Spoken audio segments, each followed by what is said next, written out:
coming up this week, we'll be talking about toilet paper, blood clots, and that tricky subject of when is it right to start wearing shorts.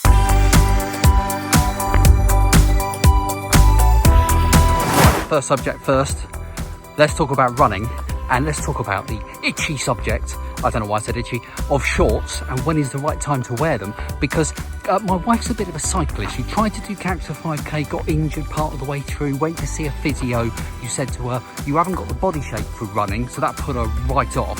So she does cycling now, and she was reading an article on a cycling website that was talking about when is it the right time to move from kind of lycra leggings to shorts. And this person was saying it's about 15 degrees, because it depends on whether it's sunny, how hot you are, all sorts of other different metrics, but a kind of rule of thumb about 15 degrees. I don't know, today it's about 12, I think, feels like 10.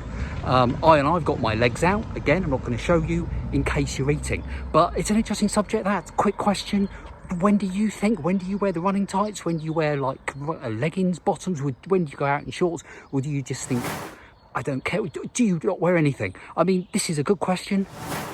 We need to ask these things. Anyway, today I'm going for a run, of course. I'm going for a 10k. I love running 10k, but it's going to be a leisurely one. And there's a very good reason for that. In fact, there's two reasons.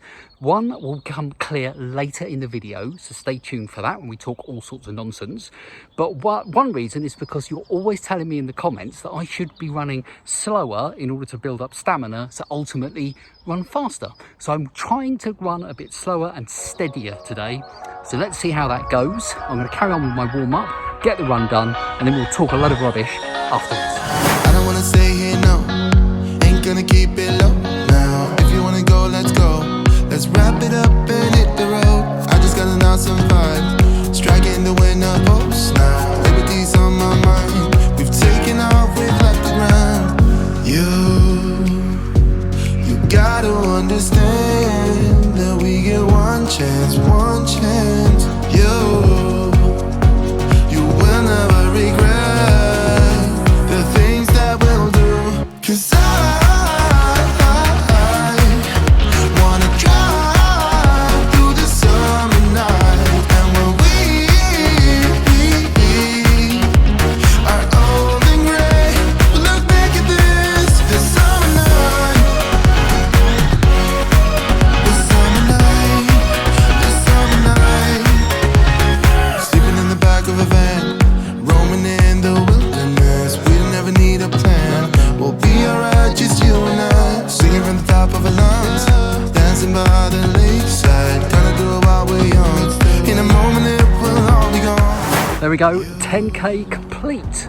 And for what it's worth, I'll stick the times up on the screen. I'm trying to go to this consistency. This is a very slow time. It's probably my slowest 10k for a very long time. But speed wasn't what I was trying to do. What I was trying to do was to be slow and steady and consistent without too much speeding up and slowing down. And you'll see that it's a work in progress. I'm quite pleased with it. There's still half a minute between some of those kilometre times. However, they're generally, getting there. So yeah, I'm quite pleased about it. It's really difficult because some of the terrain is of course down, some of it's up. So it's very difficult to try and kind of hold yourself back on the downs and try and keep up a consistency on the ups, so it's not as if I'm on a running track or something. So, but it felt good. And I'm really pleased to have got out. I really enjoyed that. The sun's shining and it's been a really enjoyable run. Right, let's get on to my usual rant of nonsense. Now this week, I've got to be a bit careful really, because I don't want to upset anybody, and the subject this week, I could very easily cause some offence. In fact, I don't know if you can hear it, there's an alarm going off warning you that what I'm going to say might cause offence, so I'll try not to. And the reason is that when I'm looking for things to talk about, often I'll try and pick something that has a certain amount of comedic value. And this week I decided that I'm going to talk about the global pandemic. And you might think that's a strange thing to talk about, a disease that affected 123 million people worldwide. It's not exactly a rich vein of comedy, is it? Let's be honest. And there will be people watching this who've had a really rotten time over the last year. So But stick with me, because all will become clear about why I'm talking about it, and I promise next week I'll get back to kind of not really mentioning it. But it's because it's been a year since we kind of went into lockdowns and it all started really kicking off.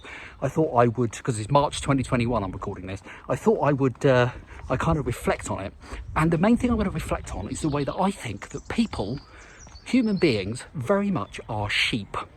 And two things have occurred to me, one from the beginning of lockdown and one from more recent, that has made me come to that conclusion, and I'm going to share those with you. Day we will look back, and our hearts will be whole again. Now cast your mind back, if you will, to around March 2020, something like that, and all the lockdown stuff, that had all kind of just started. And something really odd happened, at least I found it odd, and I have to say, and it's very difficult to laugh at coronavirus, but frankly, this I found hilarious. And what happened was that you must have realised, you must have seen videos and photos of this, is lots of people suddenly decided, for no discernible reason, that they were going to buy tons of toilet paper. I mean, they would fill their trolleys up. They'd probably have as many trolleys as they had arms. They'd fill them up with toilet paper, maybe kind of stuff a pot noodle or something to the corner of the trolley, realising, oh, we're actually going to have to eat this week as well, but as long as we've got bog paper, everything will be fine. And then getting out of the checkout and going home with all this bog paper, and I just didn't understand it. Now, I wouldn't call myself a scientist.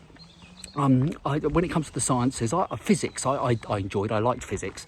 But chemistry, well, there, if it was like you get the thing that would say method, take the potassium permanganate and heat gently over a Bunsen burner, I would have already chucked the blue stuff away and got hold of the nearest crisp packet to see if I could set fire to the chemistry lab. That was far more fun. Biology was okay. I didn't mind that, osmosis and all that sort of stuff. I could understand that. But it's not really my subject, I suppose. But the way I understand it is that in biology, is that your lungs are kind of up here, and coronavirus is a respiratory disease, and your lungs, as far as I can remember, are not in your bottom. So it's very odd, I felt, that people would suddenly decide with a respiratory illness that is going rampant, that it was the time to go out and stock up on bog roll. I just didn't understand it. It seemed very strange to me. Even after all this time, I'm still thinking, why did people... I still don't understand why people did that. I have no idea why people did that. I have this vision that people, a year on, are at home and they've got so much toilet roll that they haven't seen members of their own household for months. They can just hear their voices underneath Mount Andrex in the dim and distance, and occasionally they might fling bits of the pot noodle over the top of the mountain because they're trying to keep them fed until such time as lockdown finishes and they can get in some Bernese mountain dog or something to go and find their lost family member. They probably haven't seen any news about coronavirus for months because they can't find the TV remote. It's underneath piles of toilet tissue. I just don't understand the logic behind it. I don't understand why people would have so much bog paper and think that was a good idea. Probably what happened, and this is why I think people are sheep, is that when this all started, there was probably somebody who piled up, in their brain, they thought this was a good thing. They piled up the bog paper in their shopping trolley, and then somebody else probably saw them doing it. And they probably said, here, look, Susan, over there. Who was that waving at me? So somebody tooted and waved at me. And when he said, hey, Susan, nudge, nudge, look at that bloke over there, the one dragging his knuckles along the ground. He's got a trolley full of bog paper. So we better buy some of that as well. Clearly he knows something, but we don't. And for some reason that then spread throughout that store, throughout that country, continent, and then throughout the world. Everybody was buying up tons of bog paper for no discernible reason. I do not understand it to this day. So, but people are sheep, you see. They see somebody doing something and they think, yeah, I better do that as well. Very odd.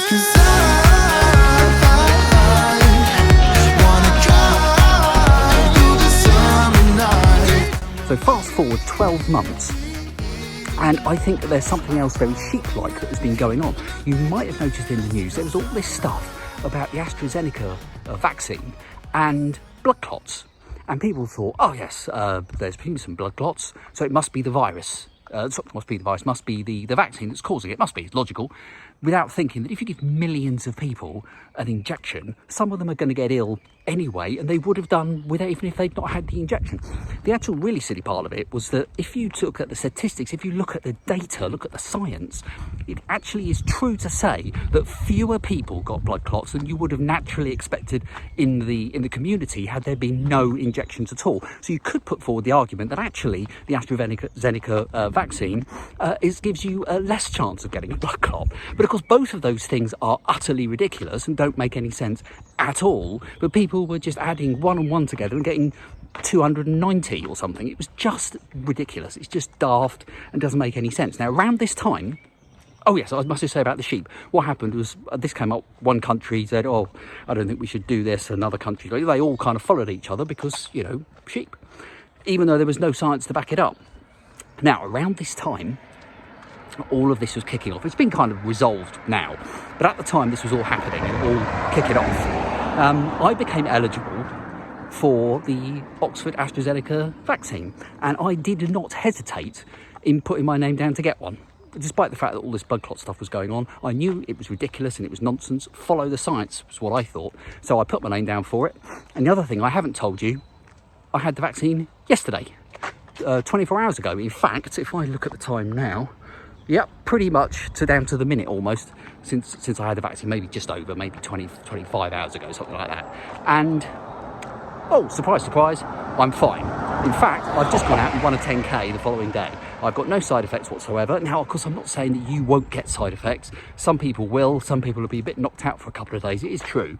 However, you know, get the jab.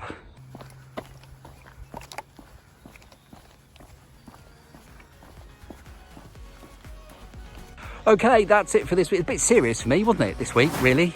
Wasn't it? Just a bit. I apologise for that, but you know, I just felt it was a year on. There's been a lot of nonsense out there. The only way we're going to get out of these things is if we get the jab. So you know, but you're big enough and ugly enough to make your own decisions. I realise that, so I'm not going to preach. You've got to do what you think is right. Anyway, thank you very much for watching. The run I feel went quite well, so that's good. I'll do some more research on the old running slow thing, and who knows, I might talk more about that next week. Thank you so much for watching. Leave your comments. Don't forget to like and subscribe. See you next time.